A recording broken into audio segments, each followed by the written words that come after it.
Leo was an isolated boar child, who was betrayed by humanity for being the strongest overpowered hero, and reincarnated by God as a demon lord to destroy the entire world. And at the end of the war between the Demon King and the 6 heroes, which was in the era of the Holly God, it was the age of legends when gods and spirits and magicians ruled the world, we meet the demon lord, Leonis Magnus. He receives a report that the other demon lords have already fallen, and that the 6 great heroes are approaching to defeat him. We see his army of undead fighting against the humans, but there's a giant tree that grows, and one of the heroes rides on top. She fires her arrow, which splits and rains light down onto the battlefield, reviving the fallen soldiers. A dragon appears for the humans and it starts sieging the castle. The humans continue to get closer and the giant tree starts attacking with its roots. Leonis prepares to go out and face them, but his subordinate reminds him of the promise he made to the goddess of darkness, so it's not yet time for him to die. Leonis puts his staff away, and we see his castle being destroyed. He accepts defeat, but declares that as the undead king, he will rise again after 1,000 years and reclaim his throne. We cut to some time later, as we see 2 girls entering a ruin. We learn that the ruin was uncovered by an earthquake, and they are investigating it to see if it contains a void nest. We meet Celia and her maid Regina, as they head deeper into the ruin. Regina wonders if it will really find any void, but Celia reminds her that the void is creatures that like to nest in deep underground ruins.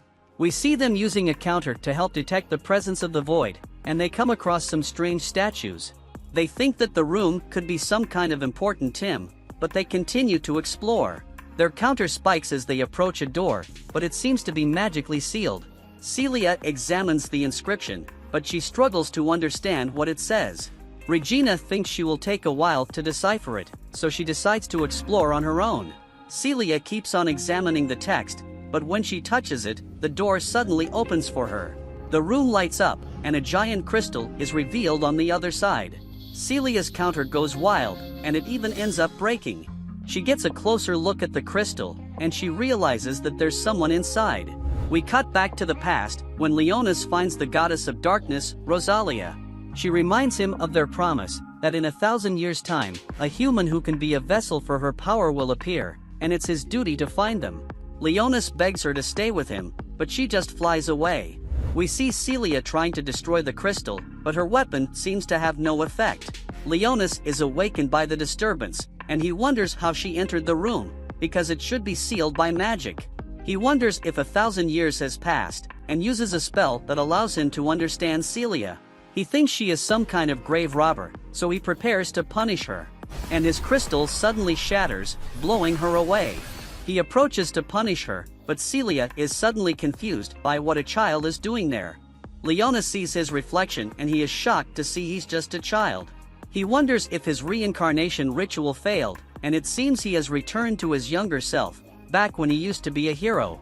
Celia wonders what he was doing in the crystal, and she immediately checks to see if he's okay. Leonis gets embarrassed, and he even finds Celia kind of cute. Celia thinks he must be suffering from some kind of amnesia, and she immediately tells him that she will protect him.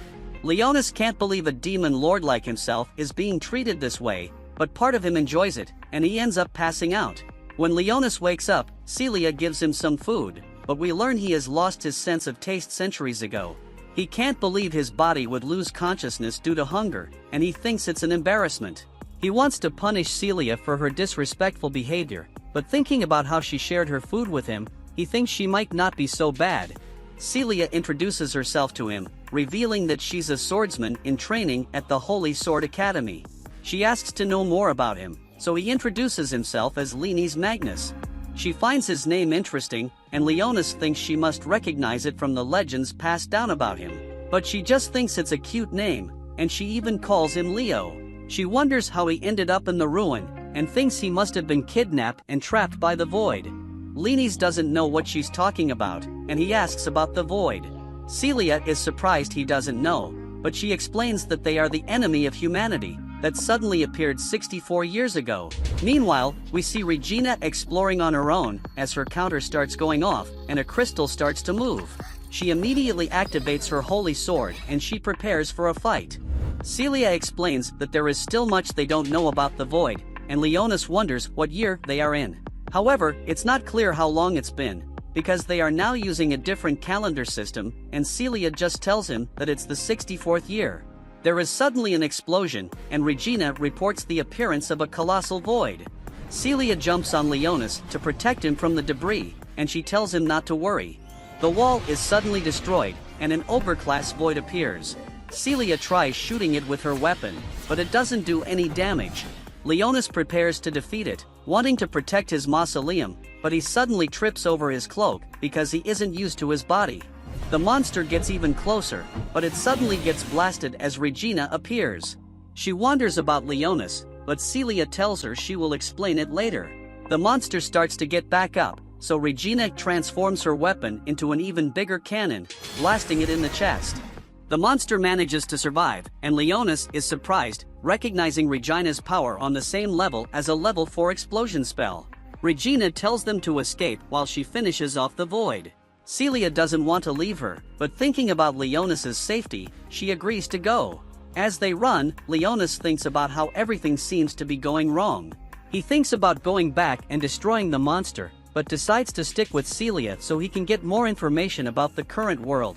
Their path is blocked by another void monster, and Celia tells him to run. She prepares to hold it off, but Leonis thinks about revealing his power and defeating it. He is about to cast his spell, but Celia suddenly pushes him away as the monster attacks and cuts her down. She is thrown to the side and she starts bleeding out, but she still worries about Leonis, telling him to run away and apologizing for being unable to protect him. Another monster appears, and Leonis becomes surrounded on all sides, but when they attack him, he's completely protected by a barrier. He summons his staff and instantly crushes one of the monsters with a level 8 gravity spell. He then attacks with a fireball, taking out the other two monsters with ease. However, he becomes shocked when he sees that the bones of the monster still remain, and he notes that in his current body, his powers are only a third of what they used to be. As a demon lord, he doesn't care about human life, but he recognizes Celia's courage, so he decides to bring her back. As he revives her, we see a peculiar symbol appear on her body. Regina finishes off the monster on her end, and she immediately tries to contact Celia. Leonis is amazed that humans have developed such technology, and Celia wakes back up. She immediately hugs onto him, glad that he's okay, and Leonis can't believe that's the first thing she's worrying about. She then wonders how she is alive, and Leonis says her injuries weren't that bad, and he just used a healing spell on her. Celia is confused by this, and she wonders if it was a holy sword power that he used. Leonis says he doesn't know what she means, so Celia explains that holy swords are a type of power that arose in humans in order to fight the void. When the void first appeared, children possessing mysterious abilities also started showing up. Leonis recalls Regina's weapon, and Celia explains that holy swords seem to embody the personality of the wielder, but she notes that she is yet to be blessed with her own holy sword, which is why she fights with magical devices. They are joined by Regina, and she wonders about the monsters that they encountered. Celia also wants to know what happened, but Leonis says that he hid and they seem to just disappear. They make it outside, and they decide to take Leonis back to the city. Regina introduces herself along the way, but she catches him staring, and she calls him perverse. Celia tells her not to be weird, but Regina continues to tease him, and Leonis can't believe that a demon lord like him is being ridiculed by a girl. However, they reach the city, and Leonis is amazed seeing it. Celia reveals that it's humanity's last stronghold against a void, and Leonis can't believe he's really 1,000 years in the future. 6 years ago, the voids entered through the dimensional gate, and Regina hugged tightly onto Celia, worried that all of their family would perish. However, Celia told Regina that her parents, along with all the other knights, would never lose the battle, and as the building began to quake, she told Regina that she would protect everyone once she got her holy sword. Her entire life, she'd been studying all the books her dad gave to her, and even her bigger sister had bought her a dress for all the dances she'd be invited to, with all the friends she would make at school. The building continued quaking as the sound of the explosions kept getting louder, but Celia kept screaming that everything would be fine, but they both knew that nothing would be the same, as the emergency lights went off. Celia tried running to help her family, but Regina held her back. However, Celia said that her family had never lost a single fight, and promised that everything would be alright. But when the explosion stopped, and the doors opened, both of them were long asleep. The entire city was in ruins, and every single soldier had been eliminated. Hearing those words made Celia collapse, as she apologized to Regina for lying to her that everything would be fine. Ever since that day, Celia knew nothing would be the same, and promised she would never lie again. Leo wondered if this entire place was a stronghold, so the girls told him that they also lived and trained here. This was the first time he'd ever seen an island this massive. Regina told him that it was also able to travel across the ocean to protect humans from all over the world. Celia announced to her leader that they managed to rescue a refugee, and said that he possessed one of the holy swords, saying he had healed her wound because of his kind refugee heart. Leo wondered why the fuck they kept calling him a refugee, so Regina said that it referred to people who lost their homeland because of the voids, and Celia told him that it was one of their missions to save all the refugees. They need more people who are as powerful as him to support them on the front lines, but it was getting late, so Regina began leaving to buy groceries. Once she was gone, Celia told him that he's on his own for the examination, and that she would meet up with him later. But before going through the door, Leo went inside the bathroom, angry at how everything ended up horribly wrong. His plan of rebuilding his demon army was basically worthless now, as humans had advanced without limits, and void monsters were stronger than most of his lead generals. On top of that, he had a worthless child's body, so he called Blackies and Sherry out. He told them that it's been a long time, but when Sherry laid her eyes on him, she thought that this was his cutest adorable form. He told her to shut her ugly mouth up, and Blackies was shocked to see him in his heroic form, since they had met after he became the Demon Lord. He told them that he had a favor to ask, and said that this land was an artificial land created by humans, and since they kept referring to it as the Seventh Fortress, he knew there must be 6 more, because of how powerful they had become. Blackies thought that even their peace smelled different, while Sherry couldn't believe they'd be capable of building all these structures when they were too weak to defeat a single elf. To study their powers, he wanted to infiltrate their military compounds and eat their foods, but Sherry was disappointed because she wanted to be the one who took care of him. So he told her to shut her mouth before showing her why he was called the Bone King. She apologized for disrespecting her master. So he told them to get out of his face, and both of them disappeared. At the entrance to the town, pipes came and blew a mysterious wind on him, and after walking forward, a limiter tried measuring his mana. However, as he got closer the limiter began going off, so he used his mana suppression to lower his detectable powers and walked forward. Finally, 2 poles appeared and scanned a laser at him, and when he was done, a machine spat out his card as he looked at it. Celia came to take a photo of it, saying that she now had everything necessary to record the date of his interrogation regarding the capabilities of his holy sword. Leo was surprised by the word interrogation, so Celia told him that it is a routine thing for anyone who joins the academy. He must record the capabilities of his holy sword. Leo thinks that since he doesn't have one, he needs to make up something to fool them. Then Celia told him she would take him on a tour first. Along the way, he saw how advanced their civilization had become, and realized that this was actually a peaceful place to live in. Before his eyes, she showed him Excalibur Academy, but when she asked him if it was amazing, Leo calmly said it was. However, she thought he would have a crazier reaction, but Leo couldn't believe it was even bigger than his largest stronghold. As they walked around, she showed him the library, the classrooms, and the auditorium before they ended up at the research lab. These places were only a fraction of all the places in the city, and there were even more dorms for where they lived. On top of that, there was a bath and a dance hall, but Leo had no idea why they would need those for war. So Celia explained that holy swords were brought out by a person's emotions, and failed to appear when a person was depressed. Because of that, all military compounds in the past failed at maximizing the holy sword's potential. But Leo felt something was off about the way they mysteriously appeared.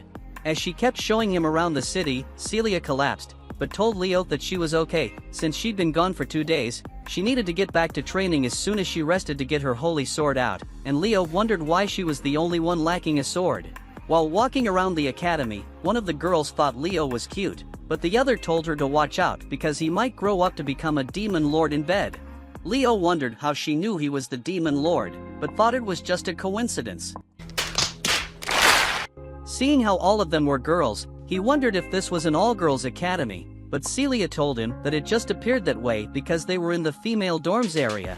Just then, some ugly guy who looks like he's been fighting an addiction for the last 12 years appeared, and made fun of her battle scar because she was too unfit to go on expeditions. However, Celia tries to ignore Muselle and leave with Leo, but Blondie stopped her from leaving and asked her who Leo was. When she told him it was none of his business, he started laughing in her face because she was babysitting an ugly kid now, even though he was disrespectful to the King of Bones. Leo tried overlooking it to appear normal. Muselle told Celia that she could join his platoon and never worry about risking her life again, especially with how useless she was at summoning a holy sword despite her bloodline. And with his collection of toys, he promised that he'd take care of her. But Leo knew that they were under his mind control spell. However, Celia told him that she wasn't interested in, tried walking aside. But Muselle grabbed her hair and restrained her. As she yelled in pain, Leo screamed at him and stared with gleaming eyes. And when Muselle asked what his ugly ass would do, Leo cast his demonic spell towards him, making his legs quake until he fell onto the floor. He asked Muselle if he was okay, but told him to listen like the uncultured swine he was, warning him to never lay a finger on her beautiful hair again. Muselle tried activating his holy sword, which was a reflection of his skinny wand, but a mysterious girl with massive orbs appeared, and ordered him to leave the female dorm area with his skinny sword before expelling him. Seeing that he was defeated, Muselle left along with his lackeys. But Elfine apologized that Celia had to put up with him. She saw Leo, and wondered if he was the guy who came with her, and introduced herself while the orbs recorded his size for his school uniform. Seeing that this was another holy sword, he wondered about what else could do. And Celia told Elfine that he was the kid who healed her with his holy sword. With him being the first human with healing magic, she wondered if the large amount of mana that radiated across the city had something to do with him. But as she kept speaking, Celia began losing consciousness, and Leo realized that she'd begun running dry of juice. A few hours later, they finally made it to their dorm, but Leo wondered why it looked so much older than all the others. Inside, she told him that this entire city is built on a merit system, and the higher rank platoon even have a jet bath.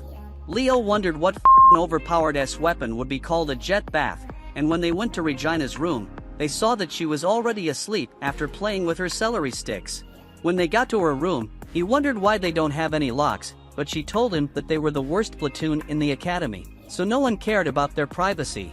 On her bed, she began developing plot, but she told Leo to just go ahead and take a bath without her. Inside the shower room, she wondered if he'd be willing to join their platoon, but he sneezed, so she told him to take the shower already. With the shower head on, he was shocked that they'd mastered the ability to combine fire with water, and began washing his head with soap, thinking it's incredible technology. But what he wasn't prepared for was Celia joining him. He wondered if this had any shame, but she told him that she's his sister from Alabama and asked him if he would really want to join their platoon. After all, she's weak without a holy sword, and they're the worst platoon of all. So seeing how honest she was about the disadvantages, he asked her why she continued fighting when she was so weak, instead of being protected. However, Celia screamed that she could never handle another person she cared about passing away, but her mind had finally broke because of that.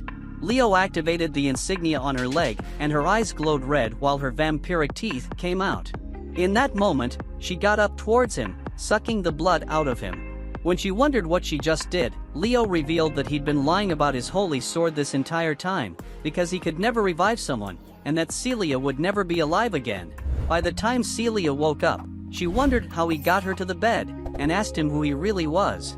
So he decided to tell her the truth. In his previous life, he was the demon lord who was able to use magic instead of holy swords. So to bring her back from the dead, he used his most powerful phase 10 spell, Create Elder Undead, and made her the highest ranking vampire queen in this world.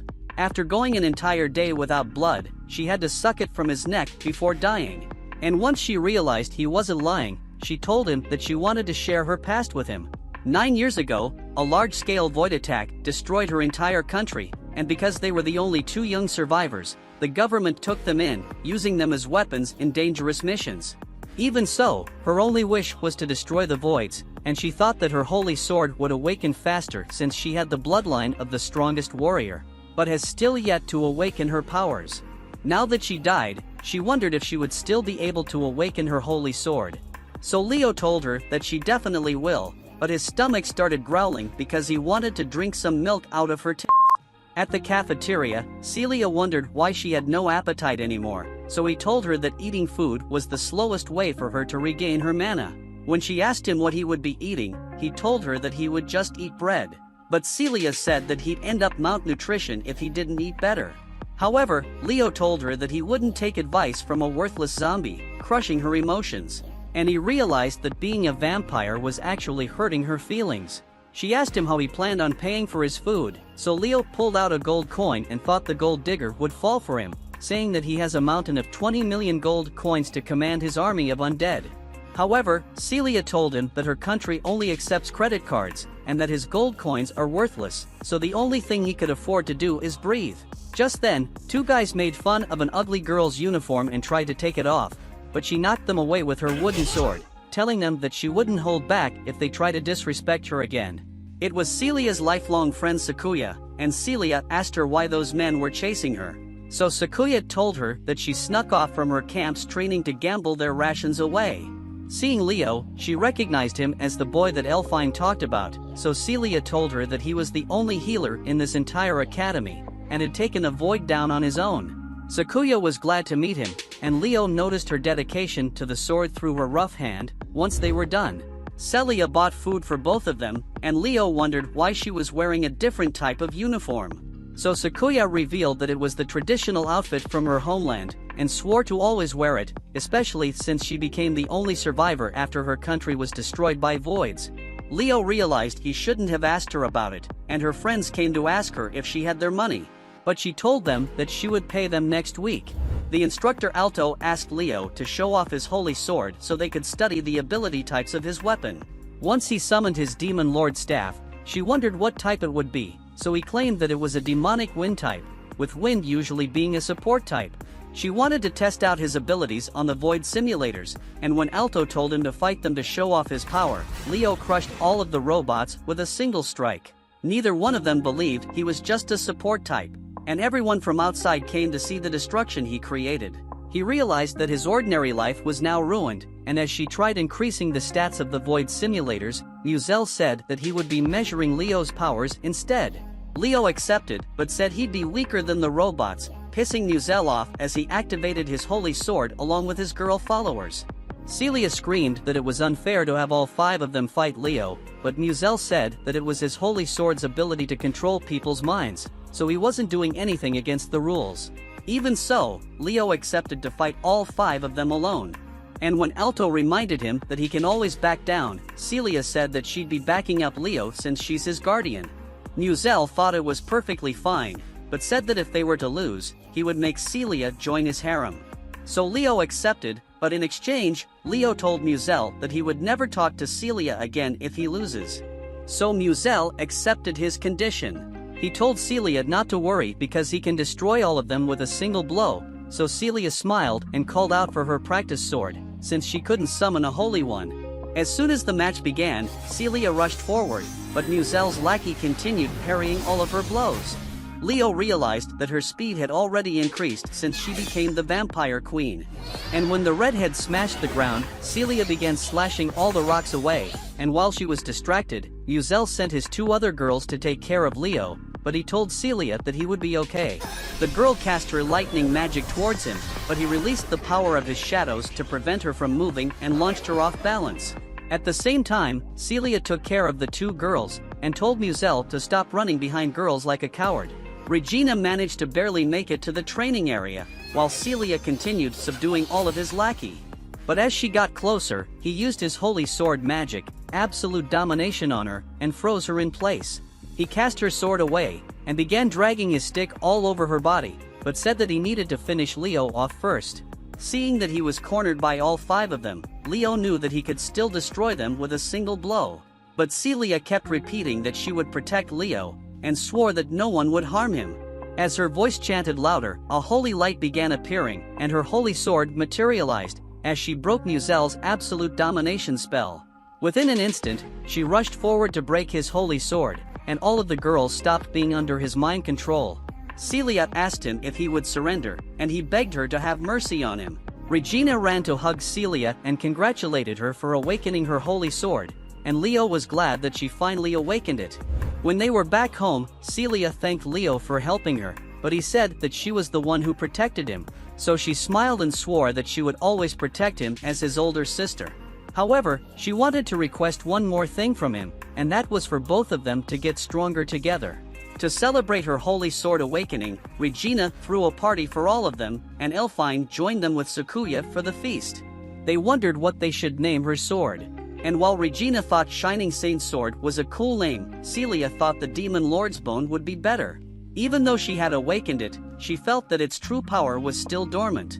But they wondered what they should do with Leo now that he'd be living with them. Since there wasn't any free rooms left, they realized he would need to sleep with one of them. Regina told him that her room is the best because she would always play with him with the celery stick. Elfine told him that she had an even bigger cannon than Regina's holy sword, while Sakuya told him that she was the best at handling swords. However, Celia told them that Leo would be staying only in her room. But when the girls wondered why, Leo said that she was his guardian this entire time, and that she needs to suck him for his magical fluid all night so she can keep living. Leo knew how saucy made that sound, but decided to just go along with it. Inside Elfine's room, her massive spheres began circling around him to scan his status, but told him that she could only use her powers for a short period of time. When he asked her what she meant, she told him that 6 months ago, she lost her holy sword abilities when she was on an expedition with a different platoon, and every single one of them lost their lives. Once the scanning was complete, she told him that he should pay attention to her eyes when she tells the story instead of the ones under her face. Seeing a map on her computer, he asked her if he could have a copy of it. And when he was alone, he began trying to relocate the location of his death hole, and saw that the void spawned where his battles had went on. And when he called Blackies out, Blackies revealed that there was a large crystal placed under the island, and that while humans think they're controlling magic, they're actually extracting the crystal's powers. At the same time, Sherry came and told him that she finished her scouting mission and brought a legendary item called the donut. When he thought it was delicious, she told him that she even traveled to Mash's universe to steal some cream puffs. But he asked her useless face about the actual information she'd gathered. After putting the food away, she told him that not a single person remembers the Demon King, and feels as if everyone's memories had been deleted. Hearing the shower, she asked him if he was enjoying the new girl more than her. But he told Sherry that she was an ugly compared to his highest-ranking vampire queen. Hearing those words made her sad because she felt as if she wasn't enough. But he told her she was nothing but a worthless ugly maid who needed to know her place. Just then, Celia told him that she was done showering, and Leo couldn't control being the king of the bones. That night, 2 divers were exploring under the ocean, and saw a mysterious creature underneath. But as soon as they saw the great sage's face, he crushed both of them with his vines. In the 16th year of the Holy God calendar, Leo was one of the great 6 heroes of the world, and an ugly loser, who never learned how to open his eyes, was leading him to the sight of a giant orc that was destroying the nearby villages. However, the man opened his eyes for the first time in his life, and when they got to the site, Leo wondered where the monsters were, but saw that the man had disappeared, as he felt uneasy and tried to draw his sword. 3 mages cast their barrier magic to suppress his movement, and 5 more soldiers ran to restrain him with chains. Once he was caught, they pulled him up and stopped him from moving, but he managed to free one of his legs. However, the men stabbed him with their spears, and even though Leo tried to resist, he had already lost too much blood, so the men dropped him on the floor. As his body laid lifeless, the soldiers were glad to finally defeat Leo, since the people liked him more than the king, and he was strong enough to overthrow their entire kingdom. When they walked away, Leo heard a heavenly voice telling him that it wasn't his time, and wondered why he walked into their trap, especially since he knew they were about to kill him. However, he revealed that he only wanted to make the people feel safe. So when she asked him if he regretted saving them from the SS rank calamity, he told her that he didn't. After all, he didn't view them as evil, but the goddess told him that she didn't care whether they were evil or not, because this entire world is evil. She wanted to begin a rebellion against the world, and when Leo asked her why she was inviting him, she told him that he was the only one she could ask for support, but then revealed she was lying. Her real reason was because she'd been watching him all this time, and has fallen in love with him, telling him that it's boring to be a hero, so he should become hers. His eyes shifted towards her and Leo woke up from the dream, determined to find Rosalia and restore the Demon Lord's army. At the same time, Celia was sleeping, but Leo commanded her to wake up, and her body levitated upwards, wondering what took over her. Leo showed her the insignia on his arm, saying that she is forced to do anything he wants since she was now his servant. When she heard those words, she realized that he could do anything he wants to her, but told him to be gentle since she doesn't like it rough. However, Leo said that her body was as worthless as her face, especially since she spent all of last night sucking his body fluids out. Celia apologized, because she can't control her desires for sucking his blood while sleeping, but Leo told her that he doesn't mind her sucking his fluids out, as long as she stops using her teeth. When she wondered if they were talking about the same thing, Elfine began calling her phone, and told her that there was a massive meeting where the leaders talked about colossal events in the sea last night. Celia asked her what they were talking about, so she said that 3 soldiers disappeared mysteriously, and that she would investigate the source of disruption, but the only thing that was disrupting was her entire fleet of missiles in the back. Damn! After hanging up, she told Leo that they won't be having school today, so she wanted to spend her time training with him. However, Leo wondered if she wanted to replenish her mana first by draining all his body fluids out. At the same time, the generals of the island were still searching for the missing divers, but when they pulled up the footage from the night before, they realized that a void creature caused their disappearance. After all, the 3rd assault garden was stampeded 6 years ago, and a similar structure had appeared beneath the island as well. One of the generals told the army leader to train his soldiers for the upcoming battle, but knowing that preparing for war would cause panic, he thought it would be better to conceal its presence for the time being. Just then, the phone began ringing, and after one of the commanders hung up, he revealed that the structure had disappeared since last night. At the same time, Celia was practicing against the drone robots, and after knocking them away and slashing one of them down, the system finished her session. Leo thought it was incredible how gracefully she handled the sword, and wondered if she'd ever been trained in the past, so she revealed that since she never had a family, she'd always been teaching herself all the techniques to comfort her. Leo said that he'd teach her how to extract the full potential of her vampire queen magic, and use her own mana to enhance her physical abilities. However, he wanted to give her an actual challenge, and summoned his wand before surrounding them with a magical concealment sphere.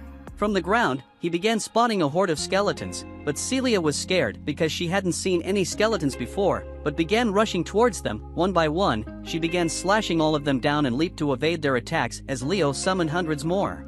By the time she defeated all of them, she moaned from how exhausted she had become. So Leo activated his wand to swallow their dead bodies away. She bent over to thank him, and Leo said that he'll allow her to replenish her mana, saying that she's already grown much stronger than before. Even then, she still wanted Leo to train her harder and show her how to handle the sword, but before he told her to watch what she's saying, his stomach began growling from how hungry he had become. Meanwhile, Elfine's sphere was scouting the assault garden for the disappeared men, and underneath the island, a group of divers were still searching for their bodies. On the other side of the island, Sakuya's ugly ass had finally gambled all her money away, but saw Blackie sitting alone. As she got closer, she realized that he had no collar, and decided to name him Kurgan, but as he growled at her, she tied up her food to him, and bid him goodbye. Inside Elfine's dorm, Mrs. Massive Cannons came in, and told Elfine to try her new warm liquidy suit, wanting to know if it was good before making Leo eat all of her liquid out. Elfine wished her luck, and Sakuya walked in telling them that something smelled like fish. But when Regina told her that it must be the new meal she made, Sakuya told her that it was definitely something else. After sitting down to eat, Regina wondered why Elfine was in her uniform. So she revealed that she was still investigating the entire assault garden, even on her day off. But Sakuya had already fallen asleep. Inside the city, Leo was still shocked at how nice their civilization was, and how everyone lived in peace. Meanwhile, Sherry's dumbass had become a chef to feed Leo the best food. And when her boss asked her to cut up the potatoes, she told him that she had a sharper knife, and slashed everything along with his plate. The boss screamed, saying this was the reason her master disowned her ugly worthless as she was about to clean the outside of the store. She saw Celia driving Leo around, and as Celia went to get food for him, Sherry stared in jealousy, and wondered why he would pick an ugly hag over her. A few minutes later, Celia arrived at the restaurant she wanted to show him. But when a bunch of kids came out to see Celia, he wondered why they had come to an orphanage. However, she told him that they made their money by selling food like a restaurant. And when Leo saw how some of them used to be his same age, he remembered the days when he would be starving with barely any money.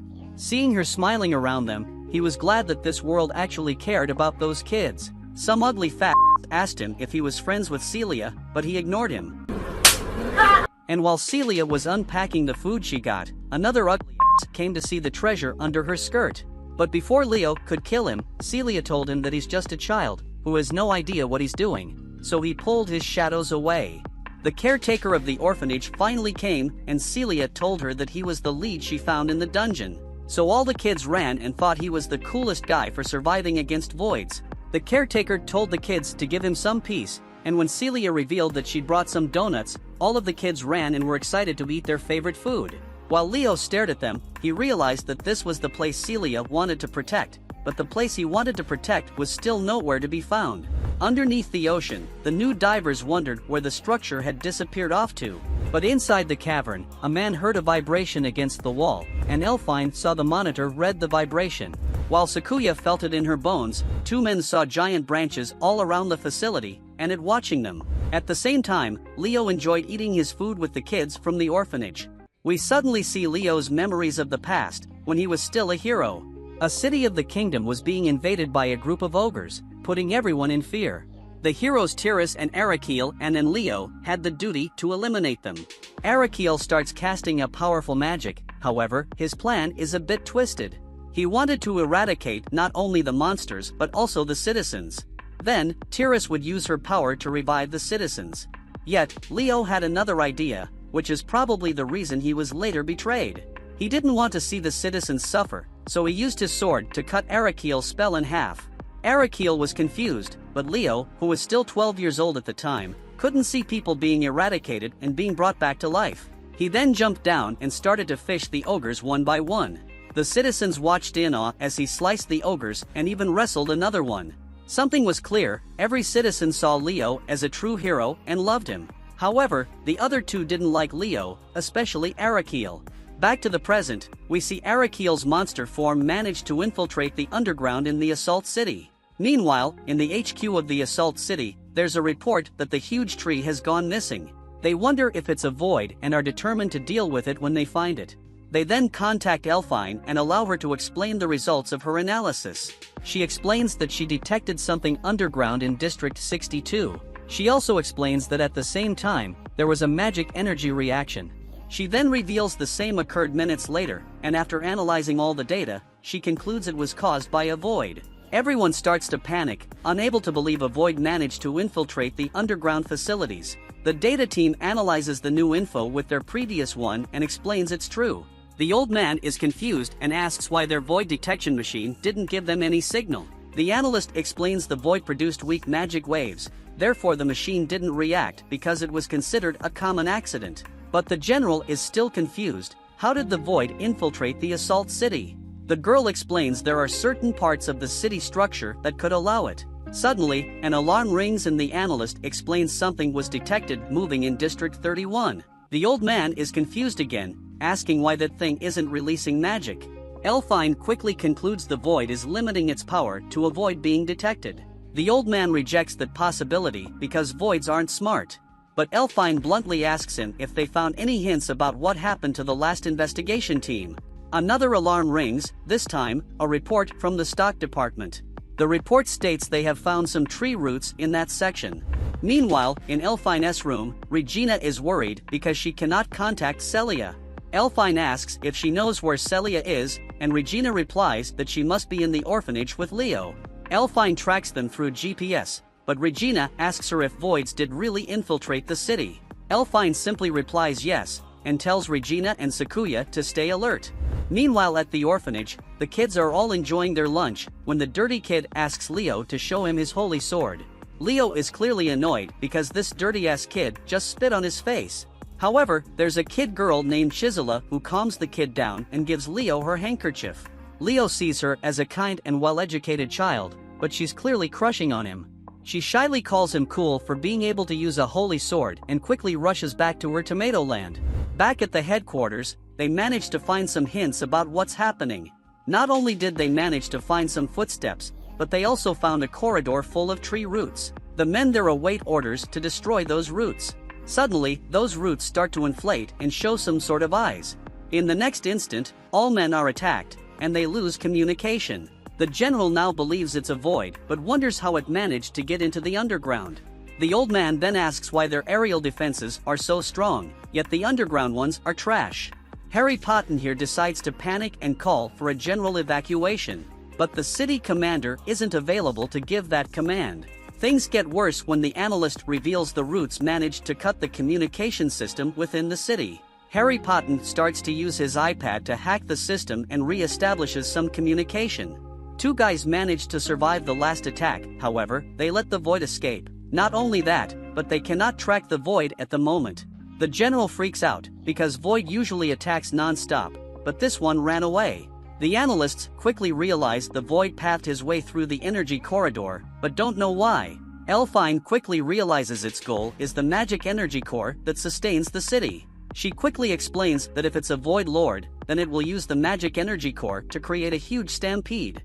Everyone freaks out, ordering to protect the magic core and activate all defensive systems. Seconds later, the tree roots breach the walls and try to reach the core. The defensive system starts shooting the roots down, while the troops arrive. However, the defense system is taking some losses. They quickly decide to change their priority to not only defend the core, but they also order the citizens to be evacuated, while everyone else prepares to face a stampede. Meanwhile, at the orphanage, this ugly disgusting kid is still insisting on seeing Leo's holy sword. The caretaker tells the kids to stop because a holy sword isn't a toy, but Celia asks him to show. Since she's his familiar, he accepts to entertain the kids, but in his own way. So, he ends up summoning a mini skeletons and plays with it as if it were marionettes. However, the kids find it disgusting. Meanwhile, the soldiers are still trying to deal with the roots, but they stop once they reach the magic core. It quickly forces its way in and starts summoning voids. The city alarm quickly starts to ring, making Celia and Leo rush outside. They realize a stampede is striking their city. The city's defense system activates, using the reserve energy, but it will take 3 days for them to get any external help. The generals wonder if they will survive, but one of them assures the students are ready. Elfine and Sakuya and Regina help to evacuate the citizens, but Regina is still worried about Celia. Elfine assures that Celia should arrive there soon, as she should follow the normal procedures. But their focus for now is to deal with the voids in the area. The sky is filled with voids, but the defensive system's machine guns start to quickly deal with them. The girls then reach a rooftop, where each of them starts summoning their holy swords and attacking. Meanwhile, Leo is watching this from afar, thinking the void humanoids are quite strong. Celia then starts to panic and returns inside, stating they must evacuate the kids. Leo tries to follow, but he's interrupted by Sherry, who asks for his orders. However, Leo doesn't understand how she managed to get to him so quickly. She tries to lie, stating she didn't follow them to get info about Celia. Leo stops caring and tells her to protect his familiars. Sherry tries to refuse, saying she wants to protect him, but he simply tells her to fuck off. Celia then calls for Leo, explaining the kids are ready to evacuate. However, Leo notices something and tells her it's dangerous outside. A dragon void is in the area, and Celia heads outside to deal with them. She summons her holy sword, but Leo notices she hasn't reached her real power as a vampire queen. When asked if she's afraid, she replies yes. But she cannot leave in fear and leave the kids to perish. He smiles and decides to summon his staff, decided to not let his strongest familiar die. Two voids attack, but Celia quickly deals with them. She then notices 2 others burning in the air and realizes it's Leo doing. She asks if this is his power, but he simply focuses on the next targets. More and more voids start to appear around the city. Sakuya notices some ogres and dashes in with her sword, cut them to pieces. Regina uses her huge cannon to shoot dragons down, while Elfine uses her stuff to scout the area. Suddenly, they feel the ground shaking and they notice a huge void hydra. The city defense system cannot keep up with the several voids, and their weapons are destroyed. Leo then looks at the voids and realizes it's monsters from 1,000 years ago. Even the great dragons were corrupted and became voids. He quickly realizes that if they're as strong as they were back in time, he cannot use low-level spells. He tells Celia to protect him while he casts a high-level spell. She quickly rushes ahead to deal with several voids, enabling Leo to start casting his spell. However, he doesn't really know why he's doing this. He is the great demon lord, and shouldn't care about the destruction of a human city. But he cannot stay still when someone tries to challenge him and his family. A huge dragon appears in front of him, and Leo casts his level 10 spell. Several fireballs appear in the air and crash in the area.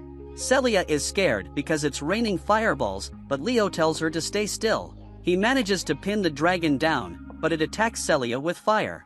She dodges it, and Leo starts to blame his current body for his low level of power. Suddenly, Blackas appears from the shadow and bites the dragon's neck. Leo uses this chance to cast another level 10 gravity spell, smashing the dragon to the floor. Celia cannot believe she saw Leo defeat such a huge void. Yet suddenly, the floor starts shaking and collapsing. The tree roots appear once again, and they restrain Celia. She's slowly pulled inside the hole. Leo tries to help her, but some roots block his path. The roots then start taking some shape and call for his name. Leo smiles and recognizes the roots as Arakiel, one of the former heroes. Leo mentions he didn't expect to meet Arakiel 1,000 years later. He summons his staff and casts a spell, but the tree dude doesn't fight him and returns underground. Leo realizes Celia is still alive because the mark hasn't disappeared yet. Blackas comes out of the shadows to talk about Arakiel and how he's changed after his resurrection. Blackas notices the kids from the orphanage looking at Leo. He wonders why they put themselves in danger and asks him if he has something to do with them. Leo thinks they are afraid of his power. He approaches them, telling them to return to the shelter, but they thank him for protecting them. They beg him to rescue Celia. Surprised they aren't afraid of him, he assures them he will rescue her.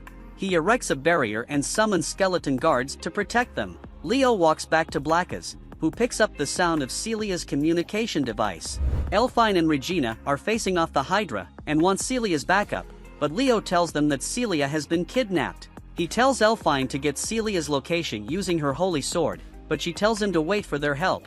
Leo tells her there is no time and gives her a view of the area where Celia was kidnapped. Elfine manages to find her location and tells Leo, but suddenly, Elfine is about to be attacked by the Hydra, but Sherry suddenly appears and protects her. Sherry is jealous of Blackas because Leo rides him and doesn't ride her. While heading to Celia's location, Blackas asks Leo why he sent Sherry to help the humans. Leo tries giving Blackas excuses, but Blackas isn't convinced. Leo finally confesses to taking a slight liking to the human, and Blackas is pleased with his answer. Leo uses his magic to break the door leading to the room holding Celia. They both burst into the room where they find the branch dude. Leo tells him it's time to return my girl. Leo launches his flame magic, which burns the vines, but Arakiel regenerates quickly and asks Leo how he's still alive. Leo tells him he never perished, but he just sealed his soul 1,000 years. Arakiel tells him the world has changed since then. He claims the world needs to be rebuilt, along with the empty star. Leo asks him about the empty star. Arakiel tells him he has been chosen to be a bringer of good tidings. Several eyes open from Arakiel's branches, making Leo realize that Arakiel defeated the priests of the Sacred Order and integrated them into him. Leo calls out to Celia, and she responds to him from behind the main branch of Arakiel. She is being restrained by strong vines. While Leo is distracted, Arakiel tries to attack him, but Blackas warns him, and he dodges in time. They run around the room dodging Arakiel's attacks. Leo summons ice to cut through the branches, but the monster regenerates too quickly. He tries to attack Leo while he's off guard, but Blackas protects him. Blackas notices their magic is becoming weaker with each second, and Leo says it's because they're in Arakiel's domain. Arakiel casts a spell to increase the number of spells cast at once. He then creates multiple beams of light that ricochet around the room. Leo gets hit by a beam, so he combines his magic attack with Blackas, but Arakiel creates a light barrier to protect himself. Blackas tells Leo that Arakiel has unlimited power because he's absorbing it from the energy crystal. Leo tells Blackas it's time to take a little risk. Meanwhile, Celia tries to break free from the branches restraining her, but it only hurts her body. Despite the pain, she refuses to give up and let Leo fight alone. She summons her holy sword and tries to cut the branches, but she can't make a movement. Outside, Arakiel keeps attacking Leo with his light magic. Leo and Blackas combine to cast a powerful spell, but Arakiel creates a light magic barrier to counter it. Celia is still struggling against the vines, increasing the injuries in her body. Her eyes turn red and some sort of blades come out from her blood. The blades cut through the branches, allowing her to find her precise location. He then throws her communication device covered in his blood, piercing her chest. And with that, Celia finally gets free from the vines, awakening as a true vampire queen. She cuts through the branch in front of her and returns to Leo's side. Blackas tells Leo he needs time to recuperate and steps aside. Leo reunites with Celia and he praises her for mastering her vampire powers. She thanks him for supplying her with mana so she can join the fight. Arakiel heals his wounds and tells Leo he will crush into dust. Root Guy casts a huge light magic with his multiple spell chanting skill. Blackas realizes the tree wants to take the whole city by casting multiple level 10 spells, but Leo won't allow it. He tells Celia he's going to take Arakiel down and asks for her protection. Leo tries to draw his demon sword, and Blackas asks him if he remembers what that implies. Leo remembers the instruction from Rosalia years ago: he can only draw out the demon sword under one specific condition, to protect his kingdom. With that in mind, Leo draws the sword, declaring this land and people is his kingdom. He recites the sword's instruction, and it acknowledges Leo's decision. Arakiel tells Leo he can't change the destiny of the world, but Leo tells him he'll rip through the fabrics of destiny with his own 2 hands. Leo uses his secret sword technique, making Arakiel disappear. All the voids begin to disappear, and the stampede ceases. The next day, Leo wakes up and cannot move from bed because of his sore muscles. Turns out the power of the sword is overbearing for his undeveloped body. Celia comes into his room bringing him a present from the kids. She tells him that wielding her holy sword consumed a lot of blood, and she wants to suck some. He teases her about her self-control, and she begs him for just a little. So she starts to suck his finger, but suddenly the girls step into the room and find them in this situation. And Regina tells them that they can't do it without her. But Celia explains to them that it's just a big misunderstanding. In the aftermath, the city was devastated by the stampede, but it's slowly being rebuilt. Since the power plant was destroyed, solar panels were built to produce mana. Leo tries to access the information vault, but a spirit tells him he needs permission. Leo is surprised that Spirit still exists, and claims to be a student at the academy. Regina closes his eyes from behind and plays a game of Guess Who but with extra squeezing, but Leo guesses correctly. He pulls away, telling her they are in public. He asks her if she tailed in just to tease him, but she tells him she came to return something and bumped into him by accident. He tells her he came to do some research on an ancient language. He tells her he hopes the language will help him recover his memories as an excuse. She feels for him and assures him she will grant him access. She approaches the spirit and asks it to let them through. The spirit tells her she doesn't have permission, but she uses a trick to make it grant them access. Regina tells Leo to keep her trick secret. Leo finds out the spirit is man-made and asks Regina what happened to the original spirits. She tells him there are rumors that they lurk in forests. She finds references for the ancient language in the vault and points Leo at them, telling him he can only read the books in the vault. They get a message from the administration inviting them to the commendation ceremony, hosted by Alteria, the imperial princess. Leo is happy about it because he can use royalty as an excuse to ask questions about the human empire. He gets a call from Celia asking him where he is. He tells her he went on an errand but will meet her at the harbor. Regina leaves him in the vault. Meanwhile, in the outskirts, a black lion called Bati tells his gang will kidnap Alteria during the ceremony. Jack agrees with him, saying they can use her to bargain for the freedom of their imprisoned brethren. Gerdra is angry the human locked them up. Elsa asks Bati if they would be able to hold up against the holy swords of the humans. Jack starts arguing with her, and Bati tries to calm them down. A stranger tells them they lack solidarity. Gerdra asks her why she is mocking them, and she tells him she's offering her assistance, because she shares their resentment. Jack asks her if she would help them capture the princess, and she tells them she will give them powers greater than a holy sword. She brings forth a demon sword and gives Bati great power, which allows him to make his own demon sword.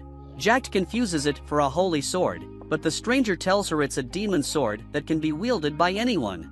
Elsa is impressed and thinks their kidnapping attempt could be successful with such power. The stranger tells them anyone else who is strong enough will also get a demon sword. She suggests they hijack the Hyperion and kidnap the princess. Gerdra says if they steal the ship, they can sail straight to free their jail partners. The stranger asks them for a favor in return for the demon swords. She tells them to deliver the swordsman to her so they can be used as a sacrifice to the goddess. They agree to her terms. Bati asks for her name, and she introduces herself as Sharnek, the witch of the ever-dark forest. Meanwhile, Leo arrives at the harbor, impressed by the battleship docked there. Leo decides to get Celia a gift and is impressed when the vendor tells him the elves make it. Leo asks him about the elves, and the vendor explains the diversity of people who reside in the city. Princess Alteria stands on the battleship to greet the people gathered at the harbor. Her guard tells her she shouldn't stand too close to the edge. She apologizes, telling him she was looking for someone. Celia and the rest of the platoon meet up with Leo. He gives her the gift he bought for her as thanks for saving his life. She thanks him for the gift, telling him it's adorable. She tells him it's time they board the ship and meet with the princess. Leo asks about Regina, but they tell her she won't be attending the ceremony. Suddenly, a student named Fenris calls out to Celia, asking her what she's doing at the harbor. Celia tells her they were invited to the commendation ceremony. Fenris tells her she is busy all the time because she is on the student council. They begin to argue, but Elfine breaks it up. Fenris tells Celia she heard she awakened her holy sword and congratulates her. Leo asks Celia about Fenris, and she tells him they are some sort of childhood friends. Meanwhile, Bati and his gang infiltrate the ship. They take down guards and steal their faces to take their human appearance. They commend the plan of Sharnek for working so well thus far. The ceremony begins, but Leo sits down, looking through a copy of the history books. He notices some missing information, which indicates someone was trying to hide the events of the past. Sherry appears, and he asks her what she has discovered. She gives him information about the ship, and he presents her with a gift, which she isn't too pleased with. She takes it anyway and disappears into the shadow world. Celia and the girls invite Leo to the pool, but he refuses, saying he can't swim and doesn't have a swimsuit. But Celia has already a swimsuit for him, but it is strange how she knew he needed a swimsuit. In the pool, Celia is training Leo how to swim, but Leo's mind is thinking about how dangerous these weapons are. But when he noticed that the children were swimming better than him, and the guests started talking about him, he felt embarrassed and very angry with himself. Later in the day, it's almost time for the princess's speech. She is being led by her guards, but they are ambushed by Bati, and his accomplice disguised as staff. They take the princess hostage, but she releases the master key, and the pierced creature runs away. The rest of the demi-human gang surrounds the people gathered for the speech. They confiscate their phones and keep them in check with a bomb. They ask the demi-humans what they want, and they ask for the release of their partners in prison. But Regina tells them they don't negotiate with terrorists. He tells Regina they will be sacrificed to the goddess. Leo tells Celia he wants to make sure of the princess's safety, and disappears into the shadow world. Bati and his crew force her to activate the ship and head towards the capital. She tells them they would be heading towards a cluster of voids. Bati asks her to steer around it, but Sharnek tells her to head straight at it, so the holy knights are tainted to make them all suitable as sacrifices. Bati finally sees her true intentions, and tries to fight her, but she subdues him. The guards of the harbor notice the ship start moving, and try to stop it. The pierced creature meets with Regina, who identifies it as the royal family's carbuncle, and delivers the message calling for help. She jumps back on the ship and bumps into Leo, who seems lost. She tells him her little sister is in danger. Regina then starts explaining to Leo about her background plot. She introduces herself again, this time as the fourth princess of the Ortolese Empire, and Alteria is her younger sister. She explains that on the day she was born, an unlucky star appeared in the sky, and for some reason, there's a strange law for royal children who are born under that star. In short, the kid must either be deleted or locked up in a monastery in the mountains for the rest of their lives. But Celia's grandfather was unhappy with how Regina was being treated, so he decided to take her in, and that's how she became Celia's maid and friend. She then mentions there's a chance that the demi-human gang has taken her sister to control the ship. Leo is confused, but she reveals the royal family are holders of the power of the spirits, and the ship's navigation system is an artificial elemental, which can only be commanded by royal blood. In short, Alteria is the Hyperion itself. With that information, Leo decides to recapture the princess. He mentions Celia and the others should be fine despite being held hostage in the hall. Regina gets shocked, but Leo replies they're the ones who can do it. He thinks the carbuncle should know the way to the main bridge, and Regina lets the spirit lead their way. Meanwhile, at the party hall, Fenris tries to talk to the beastmen, asking how they even got there. But the wolf guy smiles, mentioning they just used his holy sword. Elfine takes this chance to tell Celia that she already analyzed the bomb. Celia is a bit confused about how she did it, and Elfine explains she hid her holy sword behind the chandelier. She then reveals the bomb isn't reactive type, that means that the holy sword user must send magic power to activate it. The only problem is that it cannot be neutralized, only delayed, and to add more salt to the injury, she can only delay it for only 1 second. Celia thinks that if they work together, they can easily deactivate the bomb. She looks around and notices a fork. She decides to poke it into her finger, making her bleed to activate her vampire queen power. Meanwhile, Regina and Leo manage to reach the main bridge, but it's empty. Well, technically it is filled with corpses. Leo wonders where they took the princess. Regina then picks up Carbuncle, mentioning there's a chance where they can create a link to talk with Alteria. However, she isn't sure if she can form that link. Leo tells her that she can do it because he believes in her. After all, she wants to protect her little sister. She returns to her relaxed state and decides to give it a try. She holds the carbuncle and concentrates, trying to talk to the princess. The princess replies, asking who Regina is. She lies about her identity, mentioning she also can use spirit power, and asks where the princess is. The princess simply means she's being taken away and begs Regina to focus on saving the people inside the ship instead. The princess then mentions the terrorists have set the course of Hyperion to avoid Black Reef, and reveals their only way to stop the ship from reaching this destination is by taking the carbuncle to the bridge. Regina then explains everything to Leo, who immediately asks her where's the princess. Regina reveals Alteria's location, but is worried because if they choose to save her, everyone else will be left alone to their destiny. But Leo simply tells her to stop the ship because he will save the princess. She refuses to let him go alone because he's just a child. Leo ignores her words and uses magic to destroy the window. He tells her that he's a lot stronger than she thinks, so they should focus on their missions. He jumps down while Regina tells him to save his sister. Meanwhile, at the party hall, we see that Celia is trying to use her vampire powers to control her blood.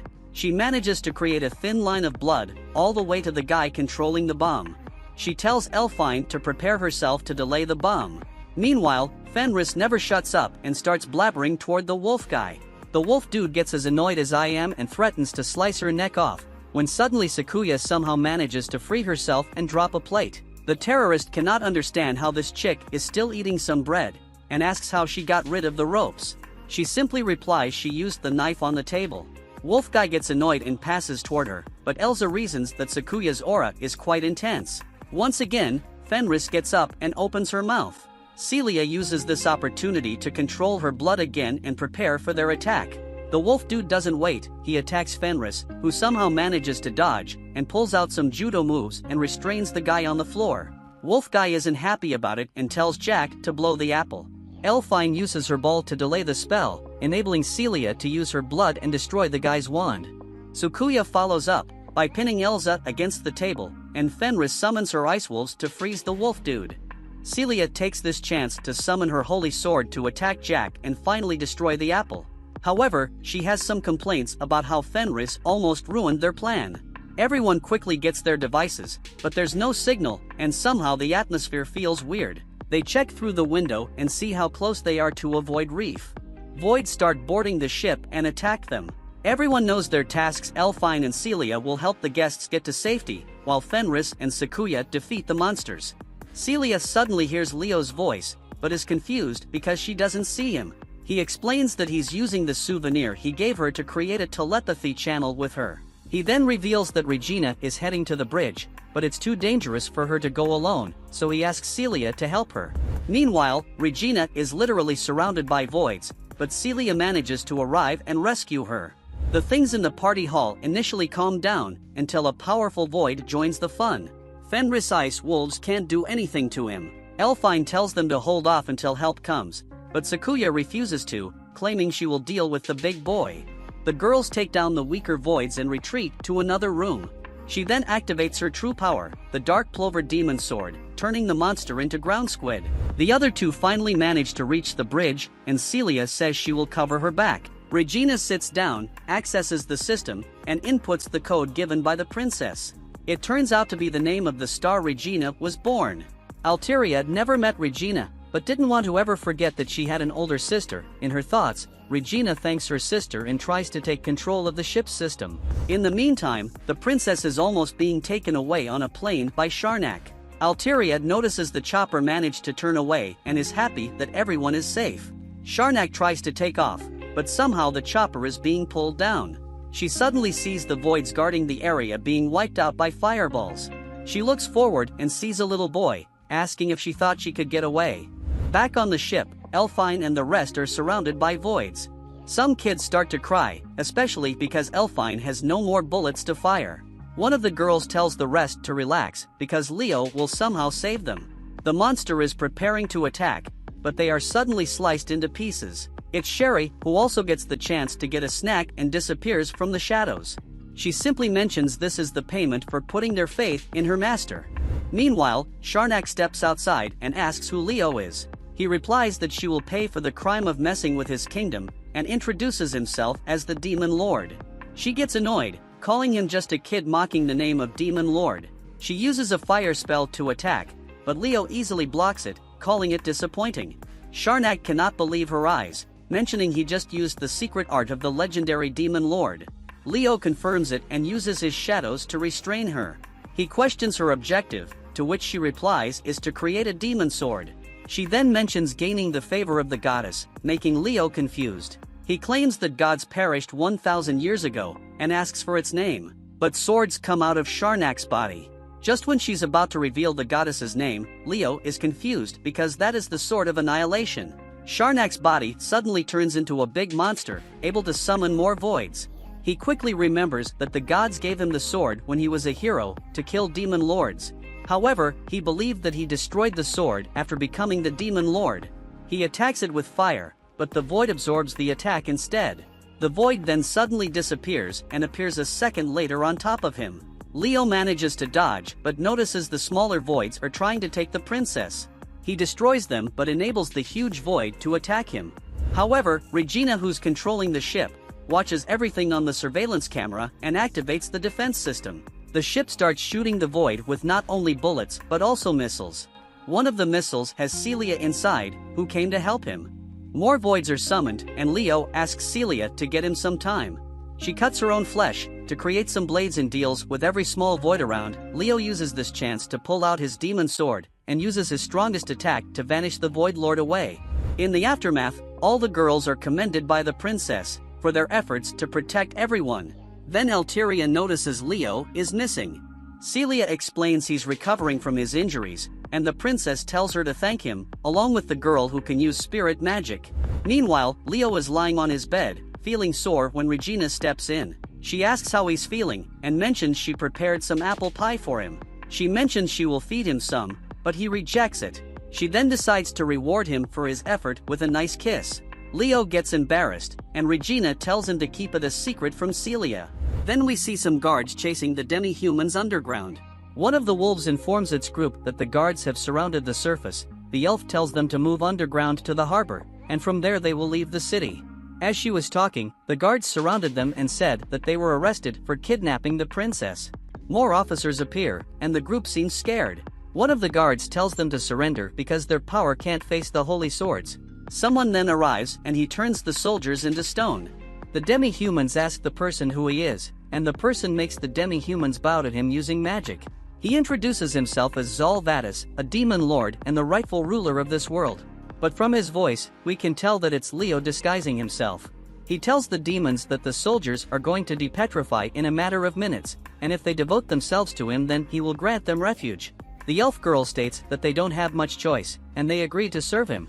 Zal then gives them the name Blumasho, and creates a labyrinth for them to take refuge in, and tells them to get ready to take control of the empire. He mentions that the entrance to this labyrinth will be hidden from the humans. Zal's phone then rings, and he notices that it's Celia. She asks him where he is. He notices that the sound is loud, so he hangs up the phone quickly, then laughs and disappears into the shadow. In the meantime, Celia notices some crows outside her window. She thinks that more and more of them are gathering around her lately. She states that Leo warned her that animals in Darkness Domain tend to flock around vampires, and she wonders if there is something he can do about them. Celia then goes to Leo's room, and she notices Sherry there cleaning. Celia rubs her eyes and she notices that she disappeared. Celia then calls Leo to check where he is, and Leo hangs up her phone. Celia thinks that she should hurry up and shower so she can go look for him. Leo then returns to his room and removes his disguise. He thinks that Celia has become too protective of him. She nearly ruined his stately image, but he glad the meeting went well, and he managed to recruit the demi-humans from the organization. He then goes to Celia's room and he notices that she is changing, and he gets embarrassed seeing this. Regina enters upon them suddenly and wonders if she interrupted something. They scream at her that she did not. Shortly after, everyone is having breakfast, and Celia asks Leo to eat vegetables as well. Leo states that he will later. And Regina mentions that there have been a lot of crows around their dorms lately. She wonders if she should chase them away, and Celia says that it would be mean. Regina mentions that due to the crows, the whole academy is already convinced that their dorm is haunted. There is also a huge black dog sulking around their dorm, and a ghost girl shows up sometimes. Celia says that she saw the ghost girl earlier, and she was wearing a maid uniform. Leo mentions that Celia must have imagined it, and he thinks that stupid Shari should be more careful. Celia then asks Leo where he went this morning. He lies and says he was out for solo training for the practice match. Regina states that Fenris' platoon is nothing to worry about, but they spent all of last night coming up with a detailed plan of attack. She hopes that they win and go up a rank. Celia thinks that she has to step up as this is her first match after she got her holy sword. In the practice match, Celia and Leo take out an enemy flag. The audience cheers for Platoon 18, and meanwhile we see that Elfine is scouting out the enemy, and Regina is sniping them to keep them in check, and Sakuya is going into the middle of the field to act as a decoy. Gillian thinks that Platoon 18 has a nice strategy, but if their diversion fails, then it's going to have disastrous results. Celia then encounters Fenris's wolves going ahead, and one of them manages to injure her. Fenris then comes out and she mentions that she had a feeling that Celia would show up here. Celia wonders why a platoon captain is defending his sub-flag. Fenris states that she is here because of their rivalry, and she mentions that she has also sent two of her attackers after their main flag. With Elfine there, it's essentially them against the sniper, and Sakuya is good with swords, but so stupid as she chasing the wolves. Leo thinks that this woman is mean, but she is smart. Fenris then shifts the mode of her holy sword to fight Celia. She asks her platoon mate to take care of Leo. Fenris then attacks Celia, but she manages to block the attack. She punches her again and manages to get a hit, and then binds her to a tree. Meanwhile, Leo defeats the other girl with his shadow magic. Celia can't accept defeat and manages to break through her binding, and takes out Fenris with a sword strike. In the meantime, Elfine and Regina manage to capture the flag, and Platoon 18 wins the match. Gillian thinks that this wouldn't have happened if the 11th platoon had just gone after the main flag. Alto says she still thinks that both platoons aren't completely perfect yet, and the old man says that their imperfection might be the reason people are drawn to them. After a while, Leo is taking a bath with the rest of the girls. Celia is washing him up, and Leo wonders if it's right for him to be here. Elfine says that according to the academy regulations, children can bathe with their guardians until they are 11 years old, but the king of bone inside Leo has a boner.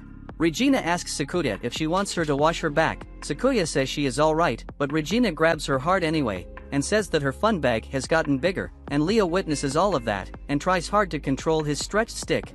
Celia then says that they might have won their practice match, but they shouldn't get complacent because if Fenris hadn't focused on her, their team might have lost. Sakuya apologizes for falling into the enemy's trap, and Elfine mentions that it's fine as she did run into the attackers who were after their main flag. Because of this, she defeated them. Regina and Celia agree too. They then stack their hands on each other, and they all promise to better themselves for the next battlefield. Elsewhere, the Void Lord Nephekes, surrounded by demon swords, and wonders who killed Sharnak. He offers the demon swords to something he refers to as a goddess. He says that the goddess is going to awaken soon. We then see a structure like the assault garden appearing out of a tear in space. Then we see the 18th platoon on duty at Alto's call. She shows them footage they received from an observation base located 1,000 kiles from here. Elfine says that the base there monitors void territory. Alto mentions that the early detection of stampedes is crucial, so unmanned aircraft patrol the area at all times. Celia then notices that the footage is of the 3rd Assault Garden. It vanished into void territory 6 years ago.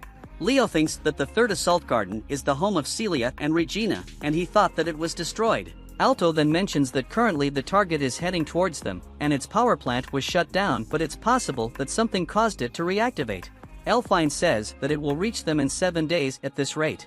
Alto mentions that the troublesome factor is that a distress signal was sent out from 2 separate locations. Celia wonders if there are survivors, but Alto says that it might also be an equipment malfunction. She mentions that they can't gather more information with an unmanned aircraft, and she asks them to do a sweep of the city. She says that their mission is to investigate the distress signal and search for survivors, investigate the power plant and navigational system if possible, and shut it down.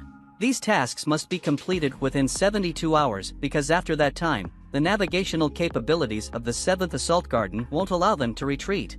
Elfine then asks Alto why they were chosen for this mission, and she wonders if it is because Celia survived the 3rd Assault Garden incident as the last living member of Duke Crystalia's family. Leo thinks that humans must want a hero, and he thinks that mankind hasn't changed a bit since he was a hero.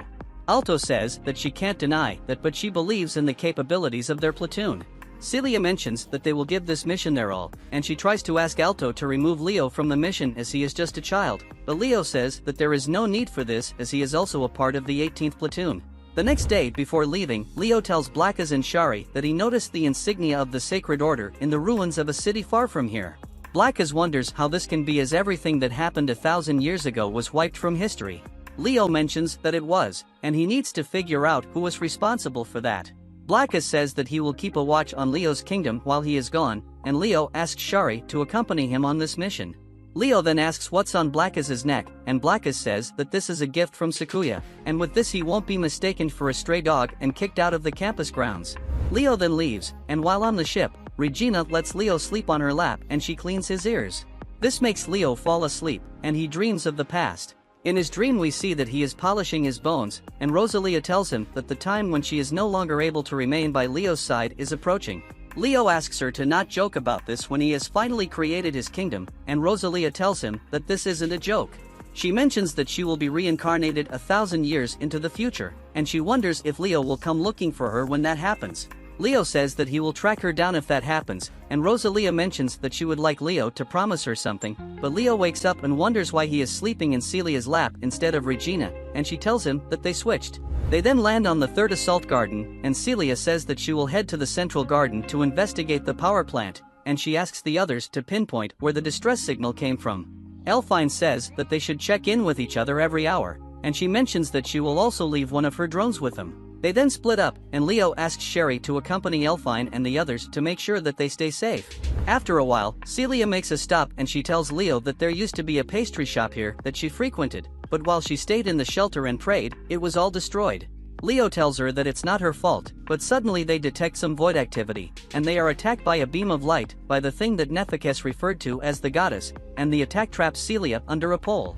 Shortly before, a girl named Arlie, one of the 6 heroes, suddenly appears in the middle of the city. She's surprised this is how the future looks in 1,000 years. She doesn't know why she was sent to this particular period, but knows the goddess would soon be born.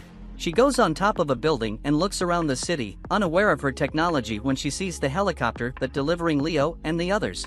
Suddenly, Nephekes walks up behind her and explains the technology. He introduces himself as the Void Lord Nephekes. Arlie asks him if he came from the past as well. He tells her something like that, and he also knows she's there to destroy the goddess's vessel. Arlie assumes he's the guardian of the vessel and tries to attack him. However, Nephekes disappears, telling her she'll need to leave as he summons a huge void to keep her company. Meanwhile, the void attacking Celia is about to finish her off, but Leo teleports her underground to safety. He engages the void in a battle of spells, but the void can block low-level magic. Still, Leo says that he will show the void what the real magician looks like. Meanwhile, the girls hear sounds of fighting coming from the direction where Leo and Celia are. Elfine finds out that her drone is gone, and they go to check on them. Meanwhile, Leo deflects the void's attacks and uses a gravity spell to pin down the void, but the void manages to free himself. But this buys enough time for Leo to cast a level 9 spell, and he also attacks with a thunder spell at the same time, and this takes it out. Leo rejoins Celia, telling her he was able to defeat the void. Celia tries to get back on her feet, but Leo tells her not to push herself too much because even with her vampire abilities it will take time for her to heal. Suddenly, people appear behind Celia and Leo thinks they are voids. Celia notices the Duke's crest on their uniforms, and one of them introduces himself as William Richmond. He's the head of the Order of House Crystalia, which is under the command of Celia's father. He tells her though he's a ghost, he hurried to her side to protect her. Leo notes that he hasn't experienced the phenomenon of ghosts dwelling in battle sites in the present day until then. William tells Celia she must have received their distress signal for her to come to the city. She is surprised they were the ones who sent out the distress signal, but William tells her the signal wasn't a call for help but a warning. He tells her history may repeat itself if things are left unchecked because a new Void Lord appeared in the ruined city. He tells her the Void Lord is gathering power from the city's power plant. And Celia tells Leo they need to hurry over there and find proof. Leo tells her she needs to rest, but William offers to give her a ride to the castle in a ghost limo. Leo tells her he doesn't trust ghosts to drive within the speed limit, so he summons skeleton horses which pull the car. Meanwhile, the other three girls bump into Arlie. Regina thinks she's a survivor and tries to check on her, but Sakuya pulls her back when she sees Arlie's sword. Sakuya offers to take care of Arlie, who mistakes the girls for Nefakes's minions. They engage in a sword fight but are evenly matched. Sakuya almost gets a lethal strike with a swift move, but doesn't want to hurt Arlie, so she stops. She tells Arlie she would have won if she was not wounded. Meanwhile, Celia is feeling better, but she asks Leo for some of his body juice. She jumps on him and starts drying him up, but unfortunately Elfine contacts her and asks her about the battle with the Void, and Celia gives her the report.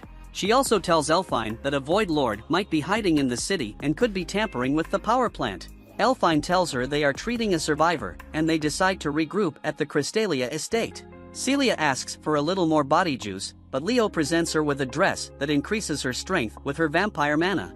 He tells her to use it wisely because it will drain her mana rapidly. Celia asks him why he suddenly gave her the dress, and he replies that he doesn't want her to get hurt.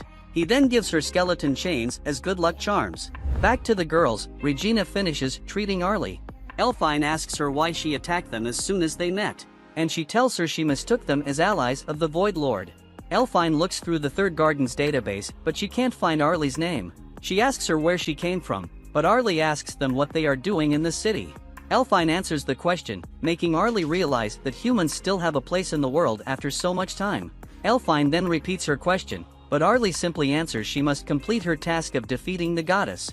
Arlie tries to continue on her own since they are not her enemies, but they stop her from moving alone. Her stomach growls, and Sakuya gives her some snacks. Sherry is watching over the group, wondering what Arlie is doing 1,000 years in the future. Meanwhile, a Void meets Nefakes and reports that one Void was taken down. Nefakes wonders who took down his high-level Void and decides it's time for him to act. Leo and Celia arrive at her home, and Celia is flooded with memories of her past. They walk into the castle and Leo sits on a comfortable chair which reminds him of his throne. Celia goes upstairs and she is flooded with even more memories. She explores the castle grounds and she's eventually moved to tears. The ghosts reconstruct her father's room, and she recalls her father reading her a story about the demon lord and the hero. But suddenly Nefakes's voice snaps her out of her memories. Nefakes tells her he didn't expect to see a young lady there. Celia asks him if he's a survivor, but he is annoyed she mistook him for a human. He starts casting fire magic and attacks her. Leo hears the noise upstairs and runs to check on Celia, who's knocked out. While knocked out, Celia dreams of a past event when her father asks her to get to the shelter with Regina. Celia tells him to come along with her, but he tells her he needs to go and fight to protect the city's people. He tells her that's the duty that has been entrusted to their house. Celia asks if she can join him in the fight, but he tells her they can fight together once she awakens her holy sword. Her father reminds her of the story of the evil demon lord. He tells her that he believes that one day, the evil demon lord will appear and help them defeat the voids. Celia wakes up to find 3 undead standing in front of her. Nefakes thinks that his level 3 magic can defeat a giant, but it's too much to deal with a human. The dust then clears out, and he's shocked to see undead warriors. They tell Celia they will protect her. Nefakes apologizes for mistaking her as a mere human when she can invoke undead soldiers. He decides to test her defensive abilities, but Leo comes out of nowhere and casts a fireball at him, knocking him down. Celia asks him who the undead swordsmen are, and he tells her they were the keychains he gave her earlier. The undead warriors introduce themselves as the 3 heroes of Ragna while striking some Power Ranger poses. They tell Leo to rest easy because they will protect Celia. Nefakes gets back to his feet, telling Leo he would have been done for if he was a mere human. Leo recognizes him and wonders what he is doing in the future. Nefakes launches a fire attack at Leo, but he counters it with ice that restrains Nefakes. Nefakes asks him to identify himself, but Leo tells him to answer his question first. Leo asks him what he's after, but the ground suddenly rumbles. Nefakes laughs and tells Leo the vessel has played her role, and the goddess has come back to life. He tells Leo his services are no longer needed because the world will crumble to the might of the goddess. Leo tries to stop him, but he vanishes away. Leo wonders what Nefakes is doing in the present and if he awoke Rosalia. The symbol of the sacred order is cast into the sky, and the undead warriors tell them they need to evacuate the building. A huge creature appears, and William tells Celia to get to safety. Several void creatures move around as the hymn of the Sacred Order plays. Leo recognizes the hymn and identifies the creature as the remnant of Saint Tyrus, one of the 6 heroes. Celia reports to the other 3 and they immediately swing into action, leaving Arlie behind with some food. They launch a missile which releases a backup signal. The void creatures swarm around the city as the other 3 decide to meet with Celia. Celia and the undead warriors keep fighting the voids, but the void can regenerate any damage or injury inflicted on them. Regina and Sakuya are having the same trouble with the voids who attack them. Elfine does a scan and tells them the head is the creature's weak spot. Leo tells Celia the same thing, and they can now easily defeat the voids. Saint Tyrus moves towards Leo and Celia. Leo is happy she's saving them the trouble of going to her to bring her down. Celia, Leo, and the undead warriors keep attacking the endless wave of voids. Leo decides to bring an end to the wave of voids and casts a huge magic spell on Tyrus. The spell melts her, but she regenerates. Leo is surprised she withstood such a level 10 spell. She casts a level 11 spell of her own, and Leo puts up a defensive barrier. She releases several magma stones which destroy everything around her. Leo tells Celia he's going to finish off Tyrus and asks her to watch his back. The undead warriors and Celia protect him from the voids as he jumps and draws out his demon sword. He tries to strike at Tyrus, but the sword starts resonating. Suddenly, Rosalia's voice comes out of Tyrus, asking if he wants to use the sword to kill her. Leo doesn't understand what's going on as the voice tells him he can't use his sword to bring her down. Leo strikes at Tyrus, but the strike is blocked, and she casts a spell that shoots light arrows in every direction. Leo is hit by a light arrow, and is knocked to the ground. Tyrus prepares to cast another spell, but Celia summons the dress Leo gave her, leveling up to the Demon King girl, and uses blood magic to immobilize Tyrus. The undead warriors protect Leo from the void, and Celia picks him up.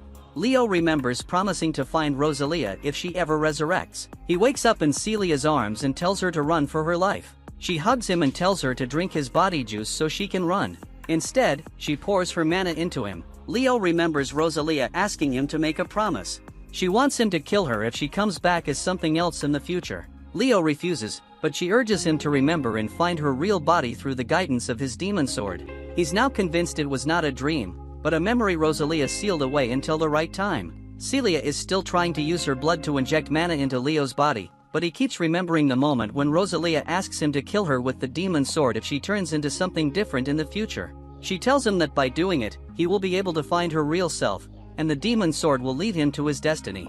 Leo finally wakes up and realizes that Rosalia had put a seal on his memory to forget his promise to her. However, he refuses to give up and gets up to see Tyrus regenerating. He then promises that he will do anything to find the real Rosalia. He picks up the demon sword again, and Celia asks about his wounds. He explains that he's now fine because she saved him when she used her mana to heal him. He's still confused because he doesn't understand if his memories returned at the right time, or if it's because Celia returned all the blood that she drained him. He then turns to Celia, and he asks her if she can rip part of her dress and give it to him. She complies, and he uses it to fully heal his wounds, but he worries about his low mana. Tyrus then starts getting up, and the two prepare to fight, but they're stopped by William, who also wants to lend his strength. He knows that Leo has a way of using his magic to take their souls and use it as a mana. They feel like they fulfilled their job as knights of Celia's family. Celia asks if he can do it and Leo confirms he can. One of the knights tells him that there are also souls of people who died 6 years ago, and they want revenge, so use them too. Leo looks around and sees several soul orbs. William asks again for their wish to be fulfilled, and Leo promises to fulfill their last wish. He uses the demon sword to cast a spell that absorbs all the souls into an orb. The knights thank him for fulfilling their last request, but Leo explains that he wants to ask for a favor. He wants the knights to help them. He then summons several skeleton knights from the ground, and then merges the knights' souls into these new bodies. William realizes that he can now fulfill his job as a knight. Leo then turns to Celia and explains that he still hasn't recovered enough power to defeat Tyrus. That's why she and the knights must find a way to buy him some time, especially since Tyrus will summon several other voids. Celia tells him to leave it to her and raises her holy sword. She then uses her blood to create several spears for the knights. Every Skull Knight starts getting hyped out to fight. Meanwhile, Elfine finishes making the preparations with her team to fight the Void Lord. They prepare to leave on their bikes, but Arlie stops them. She asks them to take her as she wants to join the fight. Regina mentions that would be stupid because she's still injured. Suddenly, a void comes toward Arlie, but she deletes it with a simple swing. The girls are impressed, and she explains that she's the only strong enough to defeat the Void Lord. She then claims that her holy sword was born to destroy those monsters. Sakuya then comes forward, stating that it would be easier to defeat the Void Lord with her power. She tells Elfine to allow her to join them, and if something goes wrong, Sakuya will find a way to protect the girls. Elfine accepts and they prepare to head out. Back to Celia, she's fighting the voids alongside the soldiers. Every single one is capable of dealing with the monsters. They're trying to give Leo as much time as he needs to recover his power by absorbing the remaining lost souls. However, he feels like it is taking so much time. Meanwhile, the girls are driving to meet Leo and Celia, but they notice the quantity of voids around. Elfine says she will use her power to drive Regina's bike, allowing our Oats to attack the flying voids. Regina accepts the orders and summons her cannon to shoot the beasts. One of the voids focuses on Elfine, but Sakuya slices it in half. Celia then tells the knights to move forward while keeping formation. However, she doesn't notice a void attacking her from behind. One of the skeletons defeats the void, while another manages to catch her. She notices she isn't injured, and they explain that it's because she has the Vampire Queen's power. She thinks that's mostly due to her dress, as Leo explained that it would help her control her power. She flies back up to continue the fight, mentioning that she must do everything to protect Leo. The skeletons for some reason also start flying and defeating several voids in midair. That's when you realize that a single skeleton is more powerful than the average student. Celia then notices something on her back. Leo is absorbing a huge quantity of souls, and the ball has become huge. The Void Lord looks at him and starts casting several magic circles. He knows this is bad because he still needs more time to use his full power. Tiras then changes the direction of the magic circle toward them. Leo yells at everyone to run away and take cover. Tiras then activates the magic, launching several magma balls toward them. However, everyone grouped up in pairs, one using magic to create a shield while the other flies them away. Celia asks if Leo is okay, but he explains that he's fine, he just needs a bit more power. Meanwhile, Elfine and the girls watch everything from afar, and she tries to contact Celia. Regina wonders if everything is okay, but Elfine isn't sure. Suddenly, a huge void appears behind them. Regina tries to shoot it down, but it deals no damage.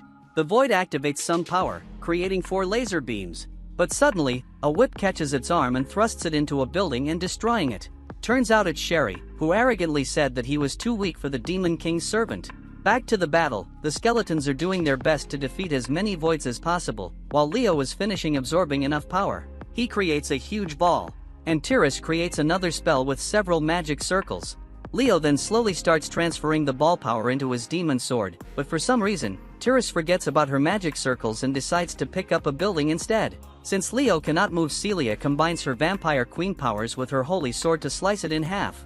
Leo then remembers Rosalia's words and realizes the truth. She asked him to kill the future fake version of her to find the real goddess. He finishes charging the sword with the power of the souls and activates his power. And Tiras activates a divine shield. Leo is surprised by this, but he has no other option but to attack. Meanwhile, the girls are finally getting near Tiras, and Arlie gets up, charging up her attack. Sakuya tells Elfine to get them closer, and everyone prepares to attack at the same time. Sakuya and Regina use their holy swords to open a breach in the barrier, giving Arlie a chance to cast her attack.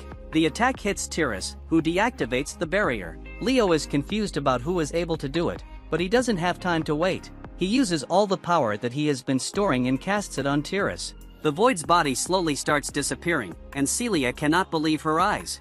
She remembers her father's words, mentioning that he believed that one day, the Demon Lord would appear to protect humanity from the voids. The voids start disappearing, followed by Tiras. The assault city then stops moving, signaling their victory. In the aftermath, the Night Souls leave the skeleton bodies.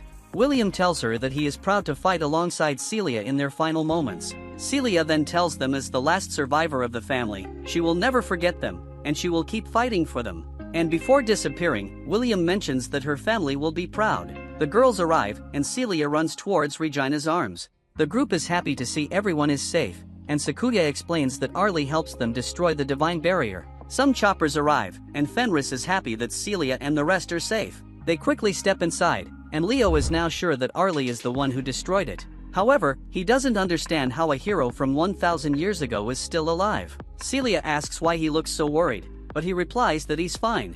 He notices a book in her hands. She explains she found it in her father's study, so she decided to bring it as a memento. However, she cannot understand the language. She mentions that her father could read it, and the book talks about the Demon Lord. Leo is surprised, and she explains the legend of the Demon Lord, mentioning that he was once a hero, and lived in a castle of bones, and rode a skeletal horse, and commanded an army of skeletons, and he also made lightning rain from the sky, and breathed fire from his mouth. Leo's reaction almost gives him off, when he tells her he did not breathe fire from his mouth, and she asks why he's so sure. He tells her it just didn't feel right to him. He thinks that this fairy tale is interesting, although the true legend of the demon lord and gods is no longer passed down. These childish tales might be the remains of those times. Celia then says that Leo reminds her of the demon lord in the story, and Leo mentions that he doesn't shoot fire from his mouth. He then asks Celia what happens to the demon lord in the end, and Celia says that the hero defeats the demon lord and everyone lives happily ever after. Leo thinks that this story is trash. After returning, Celia takes a hot bath, and Leo then tells his minions about Nethicus. And Blackus says that he thought that there was something odd about that guy even 1,000 years ago. Leo tells them that the revival of Tyrus was all a part of his scheme, and the next time he appears they are going to twist his arm and make him cough up everything. Shari asks Leo to be wary of the elf hero as well, and Leo wonders what she is even doing in this era. He says that for now she has been detained in a room at the airport's medical facility, and he mentions that they must figure out what her objective is. Shari then says that she noticed that Leo granted the true ancestor dress to Celia, and she calls him a dumb demon lord for doing this. Leo gets angry at her, and his minions leave when they hear Celia coming. Leo gets embarrassed to see Celia almost naked, and she mentions that she couldn't wait any longer as the dress left her wiped out. She asks for Leo's permission to drink his fluids out, and Leo allows her, but he asks her to be gentle, and she tells him don't worry, and promises she will restrain herself this time. Afterward, Elfine wonders if the stampede at the 7th Assault Garden, the Hyperion incident, and the reboot of the 3rd Assault Garden are connected, and she thinks that the artificial elementals of the Philae Foundation might shine some light on this. She finds a highly protected file in their database, and we then see Arlie waking up at the medical facility. She thinks that her mission must still be incomplete as she hasn't faded away, and she breaks out of the facility. Everyone hears an alarm following her breakout, and Leo thinks that his kingdom is too rowdy. He says that he will let everyone have their fun until he has claimed effective control of this place, and after he does, he will find Rosalia and expand his kingdom. Sorry fellas, this is the end of season 1 of this anime. Don't forget to like and subscribe for more love.